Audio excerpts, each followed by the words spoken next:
Vamos a charlar con Daniel Artana, economista jefe de Fiel. Daniel, ¿cómo estás? Buen día. Buen día, ¿cómo te va, Pablo? ¿Qué tal? Gracias, gracias por acompañarnos. Daniel, ayer Fiel divulgó el índice industrial, ¿no? Ustedes siguen muy bien toda la actividad de las empresas. Bueno, julio tuvo una caída fuerte, ¿no? Si no recuerdo mal, menos 3,3% abajo julio respecto a junio.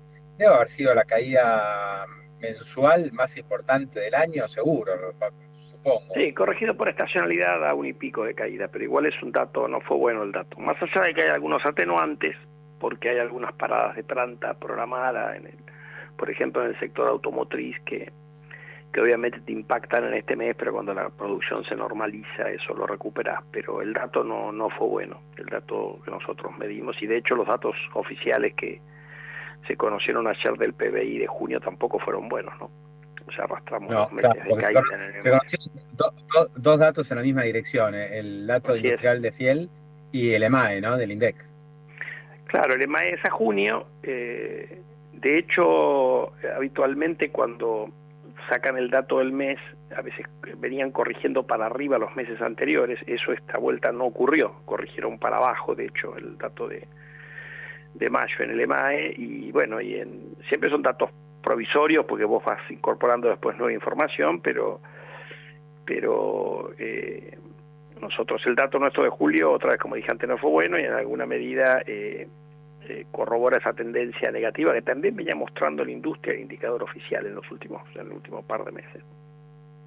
Sí, sí, uno podría pensar, Daniel, a priori, bueno, esto es algo que le pasa a la industria se tiene que reconvertir, tiene que pelear contra importadores que antes no estaban, tiene que achicar márgenes, bueno, un montón de cosas que antes por ahí no estaban en el mapa, pero es un tema de la industria, el resto de la actividad va viento en popa. Evidentemente no estamos ahí, ¿no? O sea, la industria le va mal o bastante mal y al resto de la economía no le está yendo del todo bien, o por lo menos los sectores que le va bien no alcanzan a compensar al resto.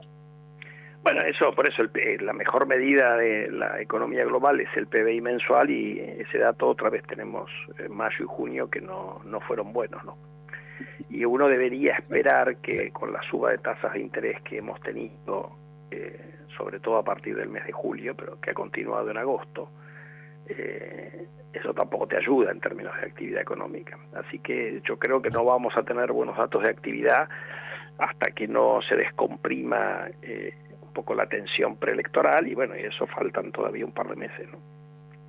Sí, Daniel, ¿la economía vos la describirías como mesetada o estamos entrando en una recesión? Yo diría es demasiado pronto para decir eso, porque en realidad vos en los indicadores desestacionalizados tenés alguna volatilidad, y ya ha ocurrido antes que hubo una caída en un mes y después se recuperó al mes siguiente. Yo para decir si uno entra en una recesión normalmente tenés que tener varios meses de caída, y eso obviamente hasta ahora no se ha dado y probablemente no se dé. Pero lo que uno percibe sí es una economía que venía recuperando, incluso en el sector industrial, con alguna, yo te diría, más parecido a una B corta como cualquier otra letra, y eso se ha frenado un poco. Eso es lo que dicen los números. O Sí, sea, sí, mesetado, me parece que hoy por hoy amesetado sí, explica mejor que recesión. correcto, correcto. Uno mira las proyecciones del Fondo Monetario, también las de, no sé, Moody's, viste, la calificadora de riesgo, también algunos bancos internacionales. En general, hay una lectura optimista de cómo sigue la economía argentina. Moody's, que es lo más fresco, dijo que el año que viene se va a crecer el 3,5, el 2027 otro el 3,5. Yo no sé si esto es medio wishful thinking, ¿no? Decir, bueno, tira la moneda más o menos, veo por dónde va la mano, o si hay chance de que la economía tenga otros 2 años de crecimiento, lo cual sería crecimiento ya genuino, no el rebote que estuvimos viendo este año, fin del año pasado, que es en la B corta, pero que te deja siempre en el mismo lugar, sino que ya se está viendo que esto puede seguir siendo para arriba. Pero no sé si es un tema de puro optimismo, si realmente hay condiciones para que esto suceda. Mirá, yo creo que uno no tiene que minimizar el impacto de lo que ha tenido ordenar la macro. Eso debería ayudar, más allá de que algún sector por ahí sufra, como vos mencionabas antes, el caso de algunos sectores de la industria, pero tampoco generalizado en la industria, ¿no? o sea, haber ordenado la macro y en la medida en que eso se mantenga, vos tenés ahora dando vuelta yo creo que hay algo de cierto en el argumento del gobierno de que hay algo de riesgo político que te explica la tensión. El gobierno ha decidido frenar la tensión en lo que tiene que ver en el mercado cambiario, subiendo muy fuerte la tasa de interés. Bueno, en la medida en que el riesgo político ceda después de octubre, deberíamos ir hacia un esquema de menor tasa de interés y quizás un tipo de cambio real más depreciado. Ahora que también hemos visto que el traslado de la depreciación del tipo de cambio a precios es bastante menor que en el pasado, producto de que la macro está más ordenada. Y a medida que pasa el tiempo también vas teniendo, se van acercando el momento donde empezás a ver esos shocks positivos sobre las exportaciones, cosa que se ha empezado a materializar en energía. Lamentablemente, con la caída en el precio del petróleo, le ha quitado alrededor de 1.000 millones, y ahora quizás un poquito más con los datos de ayer del petróleo, a las exportaciones o al saldo comercial de energía, pero ahí hay un shock positivo. Empezamos a ver los proyectos de minería que se empiezan a presentar en el RIGI. Eso obviamente la producción está muy distante, pero antes vas a tener toda la etapa de inversión. Estamos hablando de proyectos que para la economía argentina son de una magnitud inusual. Entonces vos, a medida que pasa el tiempo y vas confirmando digamos que la macro va a estar más ordenada de lo que ha sido tradicional en la economía argentina, yo creo que es posible pensar que la Argentina va a poder hilvanar varios años de crecimiento modesto, como este del 2 o 3%, que para nuestra historia es bastante. Ahora, si después podemos ir a tasas de crecimiento más altas, eso ya requiere de otras cuestiones, y yo creo que ahí, bueno, para que la cosa sea más generalizada y las reformas estructurales pendientes son necesarias, ¿no? Por eso hay muchas cuestiones que tienen que ver con el Congreso. Esperemos que el Congreso a partir de octubre empiece a dar buenas noticias y no malas noticias, como ha sido un poco lo que hemos tenido ayer, ¿no? Esto de ayer, ¿cómo lo lees? Viste que recién pasamos un audio de Caputo diciendo lo esperábamos, sabemos que tenemos empates políticos, pero no nos van a mover. Discapacidad era un tema, a ver, acá hay cuestiones de reclamos que obviamente generan cierto apoyo social y que por ahí, en el tema de discapacidad hay un reclamo válido en decir, mirá, los honorarios o los gastos que se pagan para ayudar a los chicos que tienen o a las personas que tienen discapacidad evolucionaron muy por debajo de la tasa de inflación. ¿Por qué el gobierno no los ajustó? No lo sé. Viste que ayer en algún momento antes de la votación el vocero dijo, bueno, por ahí vamos a ajustar esto. Bueno, lo podían haber hecho antes, y también acá hay errores por parte de la gestión oficial. Lamentablemente el proyecto que salió tiene algunas cosas negativas, digamos, porque en fin, en esta cosa después se terminan colando otras cuestiones que no tienen nada que ver. De todas maneras, este es un proyecto que tiene un costo fiscal, si querés, acotado. Es importante, pero acotado. El verdadero test era el tema jubilatorio, que tenía un costo fiscal cuando sumabas todo de más de un punto del PBI, según la estimación de 1.2 anualizado, según la estimación de la oficina del Congreso. Así que es una estimación, si querés, hasta cuasi oficial. Y eso, bueno, eso no prosperó. Pero tenés otras cosas dando vueltas que te generan ruido. Y además está esta cuestión del autoengaño de los legisladores, de viste, mandarle el muerto, de arreglate y financiarlo vos, reorganizar los gastos, porque total tenés la libertad, bueno, como si todo el gasto fuera flexible, y aun cuando no hay presupuesto el presidente pudiera hacer lo que quiere. Bueno, no puede, tiene jubilaciones que pagar, salarios que pagar.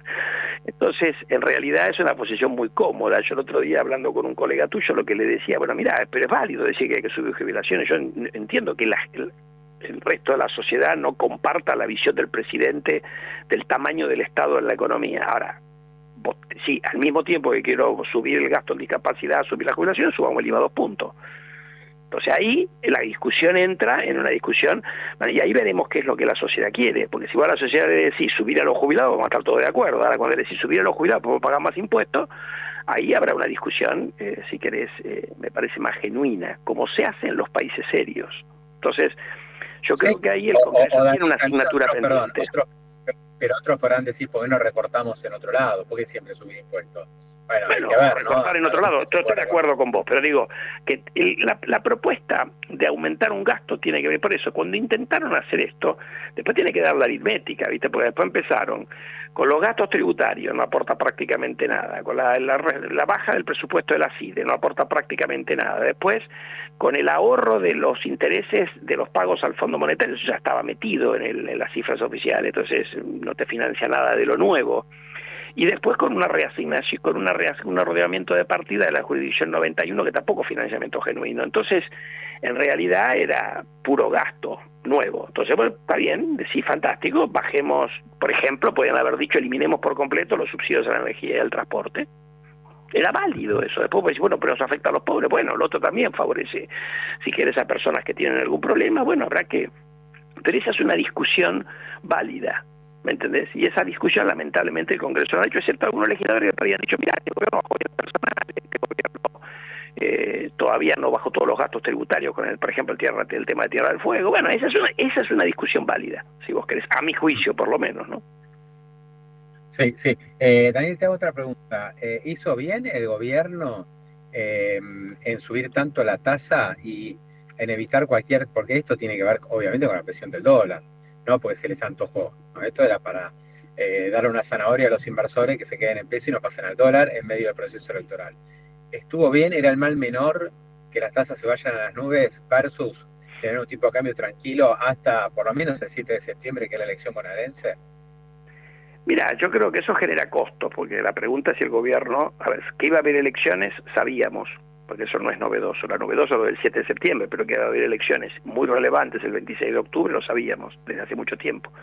Entonces el gobierno tenía otra opción cuando cambió el mercado cambiario a partir del 14 de abril, y dentro de lo que estaba en el staff report del fondo, podía haber comprado dólares con el Banco Central, el tipo de cambio se hubiera movido más arriba de donde estuvo en abril, mayo, junio, y por ahí hoy tendría alguna capacidad de fuego en términos de reservas para intervenir. Entonces tenía esa cosa, no hay que verla en el último momento, porque en esto tenés algo de prevención también. A mí esto de estar comprando un tipo de cambio contenido con tasas de interés extravagantes, todos sabemos que nos cierra. O sea, la pregunta es si esto por un ratito, bueno, tiene una justificación política, entonces no te puedo hacer una lógica económica a esta historia. Es únicamente político esto, porque poner la tasa por las nubes para contener el tipo de cambio, hay algo en tu programa que no está bien. El gobierno te va a decir, ¿sabes qué pasa? Yo tampoco tenía que avalar un salto cambiario que venía explicado por un evento político, y después del evento político deshacer el salto cambiario no es tan fácil porque los precios tienen alguna rigidez para bajar, etcétera, etcétera. Bueno, ahí por ahí eligieron el mal menor. Ahora, el daño que genera la tasa de interés, incluso sobre las cuentas del Tesoro, es enorme.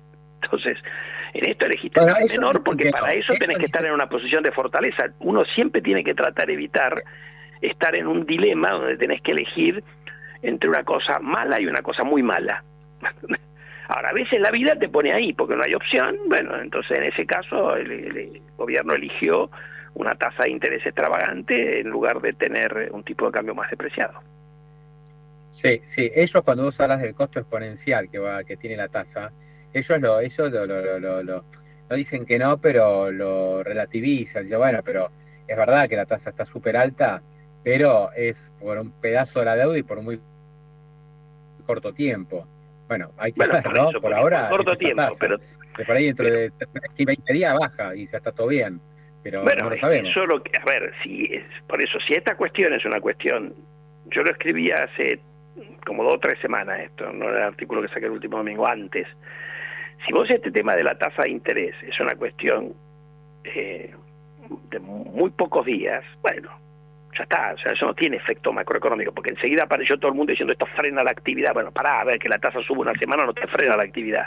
Ahora ya llevamos bastante tiempo, entonces ahora vas a tener un costo en actividad económica que también te pega en la recaudación, vas a tener un costo en términos de intereses de la deuda, chico bajo lo vas a tener, y todo por contener el tipo de cambio previo a una elección. Bueno, está bien, esa es la decisión que se tomó, pero tiene costo, no es que es gratuita.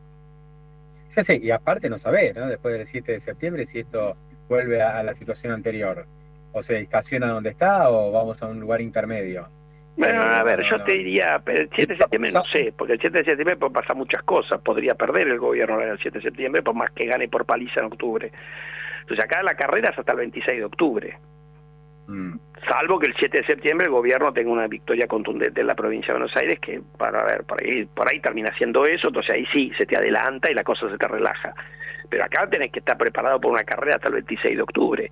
Después, los agentes económicos van a leer los fundamentals y van a ver un poco la sostenibilidad política del programa. Si eso se despeja, vas a aterrizar en una tasa de interés mucho más baja que la que tenés hoy. ¿Por qué no vas a volver a la tasa de interés previa a este lío? Que ya era positiva en términos reales, ¿no? O sea, no es que era negativa. Estamos hablando post 14 de abril. Ya tenías una tasa en la tasa de depósitos que iba a un ritmo anualizado de 8% anual, real. Ahora estás en una tasa mucho más alta, ¿no? Para depósitos y hablar de las tasas de préstamos, ¿no? Yo en general, Daniel, traigo un poco a la mesa, ¿viste? Lo que pasa en Brasil. Brasil tiene una inflación del 5 y la Selic es del 14. O sea, Brasil tiene tasas del 8-10 puntos positivas. Argentina, sí. Yo creo que deberían, por la historia también nuestra, deberíamos ir algo así, ¿viste? Si la inflación es del 20 y tasas del 27 al 30%. Eso debería ser, bueno, pero ojo Pablo, Brasil, porque, algo razonable. A ver, ojo Pablo, porque primero, Brasil accede al mercado de capitales a un riesgo país muchísimo más bajo que el argentino. Obvio. Y segundo, ellos desdolarizaron toda la deuda, por eso cuando la tasa Selic incluso llegó a ser mucho más alta en términos reales que esto que vos estás mencionando ahora, ellos tenían un déficit fiscal fenomenal de 6-7 puntos del PBI que lo podían financiar en un mercado de capitales domésticos muy profundo, muchísimo más profundo que el argentino, ¿no? Entonces, vos siempre en esto la cuenta no es nada más mirar el valor absoluto, porque yo puedo decir, mira, Argentina tiene menos deuda que Brasil. Claro, pero la pregunta es, cuando vos tenés que financiar la deuda respecto del tamaño del mercado de capitales al cual vas, ¿me entendés? Y ahí ya tenemos tiene algunas restricciones que todavía hacen que tengas algún mercado, si querés, en deuda local medio cautivo. Pero bueno, de todas maneras, yo creo que comprar credibilidad con tasas de interés altas mientras vos tenés inflación alta, bueno, está en la lógica. El propio programa del fondo te decía que ibas a tener tasas de interés positivas en la medida que abrías el mercado cambiario. Y cuando lo abras para empresas y bancos más, vas a tener más de ese efecto. No digo yo que tenés que ir a tasas negativas, la pregunta es ¿a qué nivel de tasa? Si vos me decís la tasa de rendimiento, porque ya teníamos tasa de rendimiento de los bonos públicos en ser a 10-12% real. Y yo digo, esos números no te dan, pero no te dan no porque lo digo yo. Vos viste que cuando el integrante del equipo económico hacen las cuentas de sostenibilidad de deuda y te dice, mira, la deuda como converge, usan 5 de tasa de interés real. Claro, esto se arma. No lo digo yo, lo dicen ellos. Si se usan 5 y hoy estábamos a 10-12, ahora estamos a niveles mucho más altos, ¿no? Pero bueno, eso puede ser lo transitorio que hablábamos antes, por eso no preocupa tanto. Pero si vos aterrizás en una tasa de interés del 10 real, o borran los tweets o me explican qué es lo que cambió para que ahora con 10 sea sostenible. Totalmente. ¿Me entendés? Entonces, hay un tema. Vos te tenés que tener cierta armonía en las variables macroeconómicas. ¿Me entendés? Daniel, que hoy no la tenemos. Otra vez está el tema transitorio y otra vez eso es perfectamente atendible. Ok. Totalmente. Daniel, abrazo grande, gracias. Abrazo grande. Chau, chau. Hasta luego. Ahí estaba Daniel Artana de Fiel y bueno, al final la preocupación, ¿no? Por lo que está pasando con las tasas. Y la pregunta es transitorio, pero ¿cuán transitorio? ¿Qué es transitorio? ¿Hasta el 7 de septiembre? ¿Hasta el 26 de octubre? Bueno, ahí ya son 2 meses más. O después del 26 de octubre la cosa tampoco se va a terminar de tranquilizar. Vamos hasta fin de año, como sugieren algunos. Bueno, ahí ya el impacto sobre la actividad, sobre las cuentas públicas es mucho mayor. Por eso hay mucha preocupación, mucha inquietud por el salto tan importante que han pegado las tasas de interés. Pablo y a la bolsa, para lucirse en su próxima reunión de negocios.